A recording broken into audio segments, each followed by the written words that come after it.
Selamat datang kembali ya di pembahasan mendalam kita. Hari ini kita fokus ke satu momen yang kritis banget nih dalam pengembangan produk. Pengujian kelayakan teknis sebuah ide. Sumber kita kali ini dari buku Inspired, lebih spesifiknya bab 55 soal testing feasibility. Oke, misi kita buat Anda nih. Kita pengen Anda paham kenapa dan gimana caranya mastiin ide brilian itu yang nggak cuma bagus di konsep aja, tapi juga beneran bisa dibangun sama tim teknis. Dan ini penting dilakuin sebelum sumber daya besar, waktu, tenaga itu terlanjur dipakai. Oke deh, mari kita coba bedah ini ya. Gimana sih caranya kita bergerak dari ide ke, kenyataan teknis yang solid gitu? Bener banget. Seringkali kan ada dorongan, ayo cepet-cepet gitu ya.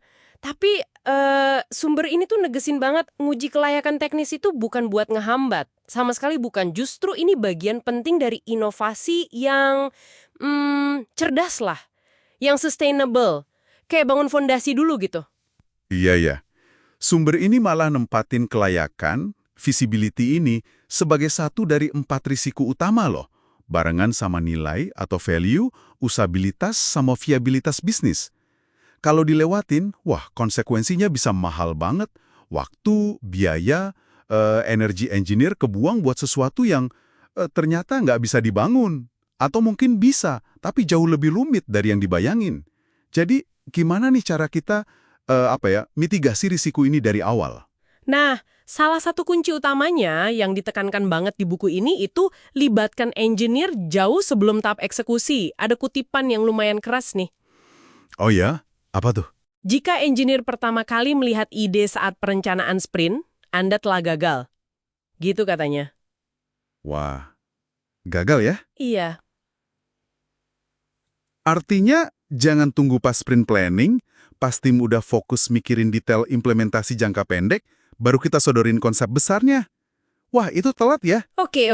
Berarti peran engineer ini bukan cuma ngasih cap bisa atau nggak bisa di akhir. Gitu ya. Ada lebihnya dong. Tepat sekali. Keterlibatan awal itu bukan cuma soal, ini teknisnya mungkin nggak.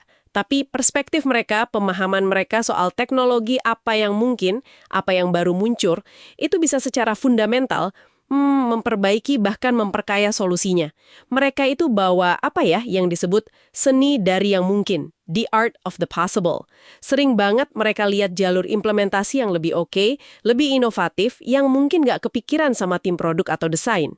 Wah, menarik banget ini. Ini nyambung nih sama poin berikutnya. Kita perlu kasih ruang buat investigasi. Sumbernya bilang, jangan paksa engineer kasih estimasi saat itu juga, tanpa mereka sempat nyelidikin dulu.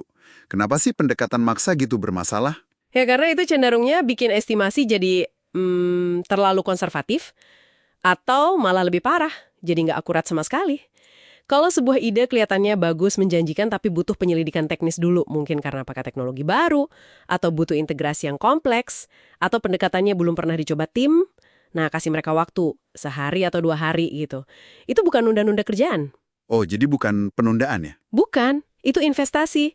Investasi buat dapat pemahaman yang benar dan potensi nemuin solusi yang lebih baik lagi. Malah, sumber ini bilang kalau ide-ide yang butuh investigasi teknis itu seringkali yang paling berharga.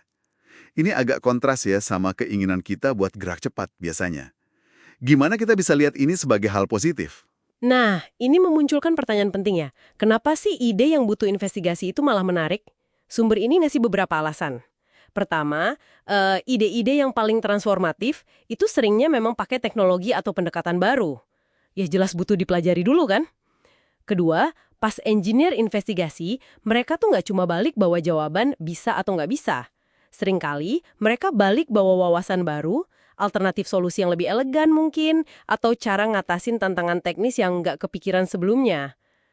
Proses investigasinya itu sendiri bisa jadi pemicu inovasi. Oke. Jadi periode investigasi itu bukan cuma ngecek doang, tapi bisa jadi fase penemuan solusi kreatif juga ya? Persis. Darung yang ketiga nih, ini bisa jadi motivasi kuat buat engineer loh. Dikasih tantangan teknis yang menarik, dikasih kesempatan belajar, ngaplikasiin teknologi baru. Wah, itu bisa bikin semangat mereka naik.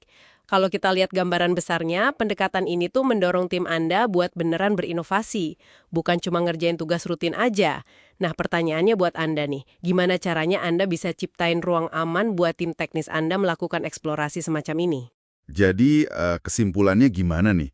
Nguji kelayakan teknis itu bukan sekedar centang daftar periksa ya. Ini lebih ke proses kolaboratif yang jalan terus, dimulai dari awal banget. Proses yang menghargai keahlian teknis para engineer. Dan secara sadar, ngasih mereka waktu dan ruang. Bukan cuma buat validasi, tapi juga buat nemuin dan ngebentuk solusi terbaik. Intinya, membangun bersama engineer, bukan cuma ngasih mereka spek buat dikerjain. Gitu ya? Betul sekali. Nah, sebagai pemikiran penutup nih buat Anda bawa pulang, coba renungkan ini deh. Kalau ide produk yang Anda usulkan itu rasanya kok, gampang ya? Atau standar banget, sampai-sampai ndak memicu rasa penasaran atau kebutuhan investigasi dari tim engineer Anda. Pertanyaannya, apakah ide itu beneran cukup ambisius buat menciptakan dampak atau terobosan yang signifikan?